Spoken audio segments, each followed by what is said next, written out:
Hoje a gente vai mergulhar numa arte que é, ao mesmo tempo, super antiga e incrivelmente atual. A arte de ser o cortesão perfeito. É um convite para a gente entender um mundo que é construído, sabe, inteiramente em cima de poder e de jogo de cintura político. Um lugar onde cada passo, cada palavra tem um peso e um propósito. Então, o que é, afinal, essa figura, o cortesão perfeito? Olha, não é só um assistente, um conselheiro qualquer. Pense num mestre da aparência, da sutileza, da influência. Alguém que não só sobrevive, mas que, na verdade, prospera num ambiente onde as regras que estão escritas quase nunca são as que valem de verdade. E aqui está o ponto-chave. É fundamental entender isso. No mundo cortesão, tudo, absolutamente tudo, gira em torno do poder. Ambição, lealdade, um favor aqui, um insulto ali, tudo vira moeda de troca numa economia, digamos, implacável. Não tem espaço nenhum para ser ingênuo. Cada conversa, cada gesto é uma jogada no xadrez. Para a gente entender o jogador, primeiro a gente precisa entender o campo, né? A corte, lá nos tempos antigos, não era só um palácio cheio de luxo, não. Era muito mais que isso. Era um sistema, todo desenhadinho, um verdadeiro microcosmo de poder, feito para espelhar e, claro, fortalecer o poder de quem mandava. E o mais genial, ou talvez o mais astuto, era a função dupla da corte. Pensa só, de um lado, ela servia para glorificar o rei, a rainha, deixar bem claro quem estava no topo da pirâmide. Mas, por outro lado, e essa é a parte brilhante, era uma ferramenta de controle espetacular. Mantinha toda a nobreza, cheia de ambição, bem pertinho.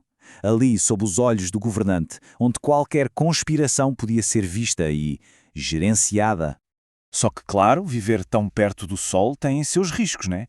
Era muito fácil se queimar.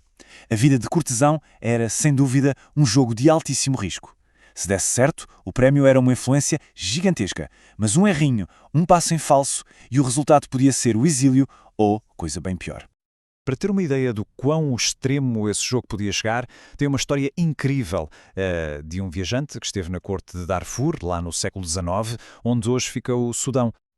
Vamos imaginar a cena, a caçada real, sabe? O grande evento social. E de repente, o sultão, que era basicamente o centro do universo para todo mundo ali, comete um deslize e, pumba, cai do cavalo. E aí, o que acontece? Pois é, a regra era clara. Todo mundo, todos os outros cortesãos tinham que se jogar dos seus cavalos também. É isso mesmo. E essa história mostra de um jeito perfeito como a lealdade era uma performance. Não bastava ser leal, tinha que parecer leal, de uma forma absoluta, quase ridícula, a ponto de imitar até um acidente do chefe. Então, aqui a gente vê a grande tensão na vida de um cortesão. É uma corda bamba constante. Por um lado, era preciso agradar, ser bom no que fazia, impressionar o mestre para subir na vida. Só que por outro, se brilhasse demais, se parecesse mais esperto ou popular que o chefe, aí o risco é enorme. Virava uma ameaça na hora, despertando toda a insegurança de quem estava no poder. Uma linha muito, muito tênue para se equilibrar. Ok, então, como é que alguns não só sobreviviam nesse ambiente maluco, como ainda conseguiam prosperar? A resposta está num conjunto de habilidades bem específicas. Eram essas habilidades que separavam os verdadeiros mestres dos que ficavam pelo caminho. Olha, os grandes cortesãos eram, antes de mais nada, mágicos. Mágicos da aparência, mestres em causar uma boa primeira impressão. A agressividade deles, sempre velada, sabe? Indireta, escondidinha debaixo de uma camada de graça e educação. E eles funcionavam como um ímã de prazer. As pessoas simplesmente se sentiam bem perto deles. Mas atenção, eles nunca, nunca caíam na bajulação barata ou óbvia. E talvez a habilidade mais crucial de todas esteja resumida aqui. O objetivo final do cortesão não era se promover, nada disso. O trabalho dele era amplificar o poder e, claro, o ego do chefe. Pensa neles como um espelho. Mas um espelho que reflete uma imagem ainda maior, ainda mais grandiosa, do governante. E é aqui que vem o pulo do gato. Conforme eles se tornavam indispensáveis, gerenciando toda a influência por trás das cortinas, controlando quem chegava perto do poder, os mais habilidosos acabavam, com o tempo, acumulando mais poder de verdade do que a pessoa sentada no trono. Eram verdadeiros mágicos, só que da influência. Certo. Agora é muito fácil olhar para tudo isso e pensar, isso é coisa do passado. Reis, sultões, palácios, mas será mesmo? Será que essa dinâmica toda simplesmente desapareceu? Ou será que ela só mudou de roupa, mudou de palco?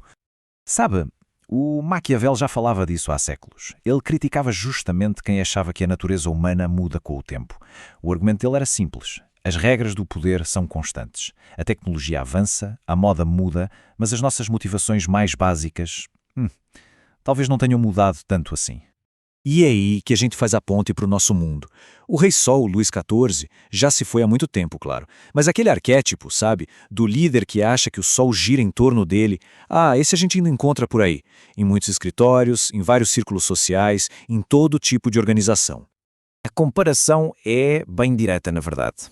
Onde antes a gente tinha reis, rainhas e sultões, hoje a gente tem chefes, CEOs, figuras de autoridade. A corte real deu lugar ao escritório, ao mundo corporativo, à vida pública. Os nomes mudaram, os títulos são outros, mas a estrutura, aquela estrutura de poder em volta de uma figura central, essa continua firme e forte. E com isso, a gente chega no coração da ideia aqui. As leis que governavam a corte, aquela necessidade de cuidar das aparências, de usar a indireta, de saber a hora de brilhar e a hora de recuar, elas não são só poeira da história. Elas são, na verdade, as próprias leis do poder.